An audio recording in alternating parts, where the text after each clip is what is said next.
bertemu lagi di mata kuliah Manajemen Perubahan dan Inovasi. Pada video kali ini, kita akan belajar mengenai Developing Business and Talent through Corporate Venturing. Tujuan pembelajaran kita pada video kali ini adalah memahami motif dan manajemen perusahaan Ventura, kemudian mengidentifikasi kelebihan dan kekurangan berbagai struktur perusahaan Ventura. Dan yang terakhir adalah menilai kemungkinan keberhasilan hasil dari perusahaan Ventura. Oke, kita akan mulai dari diversifikasi melalui venturing. Contoh diversifikasi melalui venturing dapat dilihat dari Samsung.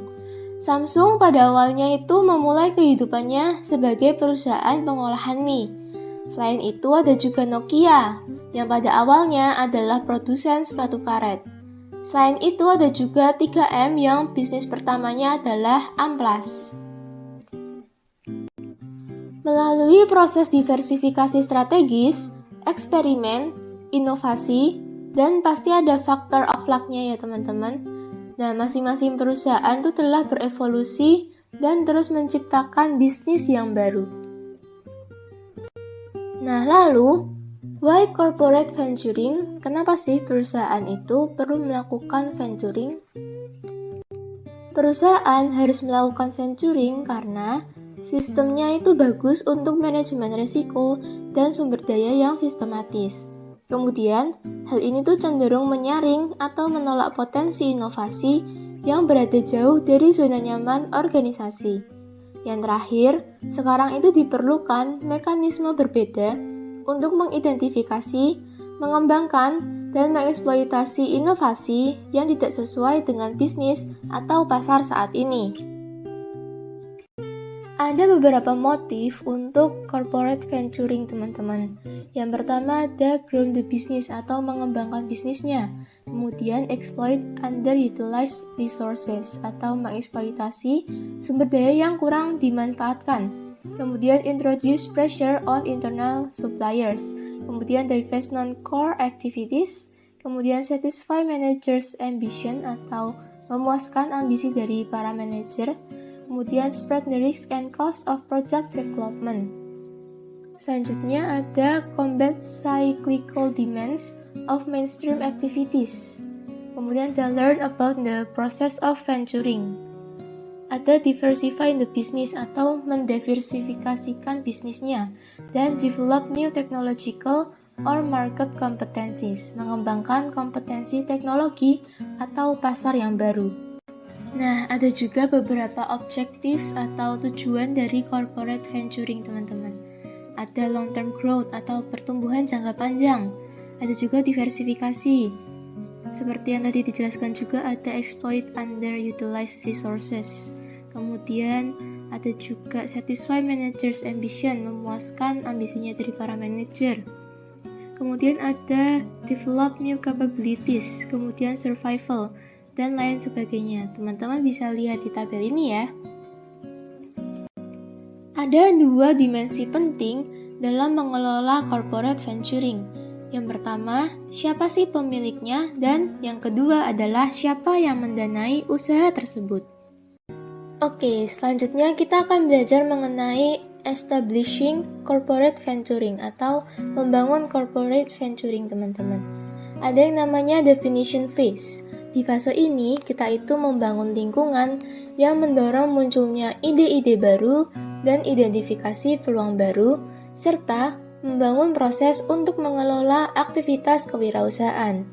Kemudian, kita memilih dan mengevaluasi peluang untuk ventura baru, dan memilih manajer untuk menerapkan program venturingnya.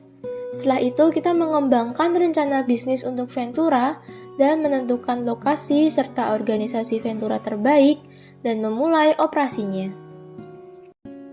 Selanjutnya ada yang namanya development phase, teman-teman.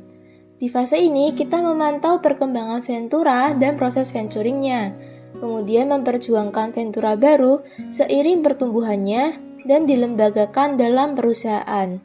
Setelah itu belajar dari pengalaman untuk meningkatkan proses venturing secara keseluruhan. Ada beberapa tantangan yang harus dihadapi oleh pengusaha korporasi. Yang pertama, mereka harus membangun legitimasi mereka di dalam perusahaan dengan meyakinkan pihak lain mengenai pentingnya dan kelangsungan Ventura tersebut. Kemudian, mereka mungkin kekurangan sumber daya, namun harus bersaing secara internal dengan departemen dan manajer yang sudah mapan dan berkuasa. Yang terakhir, sebagai pendukung perubahan dan inovasi, mereka kemungkinan besar akan menghadapi ketidakpedulian organisasi dan serangan permusuhan yang paling buruk. Ada beberapa key roles atau peran kunci dari corporate entrepreneurs. Yang pertama, technical innovator. Mereka itu bertanggung jawab atas pengembangan teknologi utama. Kemudian ada business innovator or venture manager. Mereka itu bertanggung jawab atas kemajuan Ventura secara keseluruhan. Kemudian ada product champion. Mereka mempromosikan Ventura melalui tahap-tahap kritis awal. Ada juga yang namanya executive champion atau organizational champion. Nah, mereka itu bertindak sebagai pelindung dan penyangga antara korporasi dan juga Ventura. Nah, yang terakhir ada high level executive. Mereka bertanggung jawab untuk mengevaluasi, memantau, dan mengotorisasi sumber daya untuk Ventura tersebut. Nah, selanjutnya ada leveraging existing competencies, teman-teman, atau memanfaatkan dengan sebaik-baiknya kompetensi yang ada. Nah, sebenarnya struktur untuk corporate venture yang paling efektif itu bergantung pada balance atau keseimbangan antara leverage dan juga learning, teman-teman. Jadi, kita juga memanfaatkan kompetensi yang ada dengan sebaik-baiknya, tapi juga kita harus belajar mengenai kompetensi-kompetensi yang baru. Ada beberapa alasan untuk mendirikan usaha baru atau new ventures.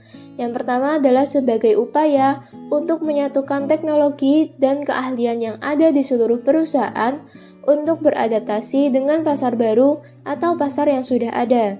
Selanjutnya, menggabungkan penelitian dari berbagai bidang atau lokasi untuk mempercepat pengembangan produk baru. Selanjutnya, untuk membeli atau memperoleh keahlian yang saat ini berada di luar bisnis untuk diterapkan ke operasi internal atau untuk membantu perkembangan baru. Dan yang terakhir, untuk memeriksa area pasar baru sebagai target potensial untuk produk yang sudah ada atau produk yang diadaptasi dalam portofolio saat ini. Nah, dari apa yang sudah kita pelajari, dapat disimpulkan bahwa struktur terbaik untuk corporate venturing bergantung pada sejumlah faktor, seperti siapa yang memiliki dan mendanai usaha tersebut, dan kedekatan kemampuan teknologi atau pasar dengan bisnis intinya. Hasil dan keberhasilan corporate venturing harus dinilai secara luas, termasuk kelangsungan hidup jangka panjang dan pertumbuhan serta evolusi organisasi. Jadi, bukan hanya evaluasi finansial yang sempit terhadap proyek-proyek tertentu. Nah, sekian video untuk kali ini. Sampai jumpa di video selanjutnya dan selamat belajar!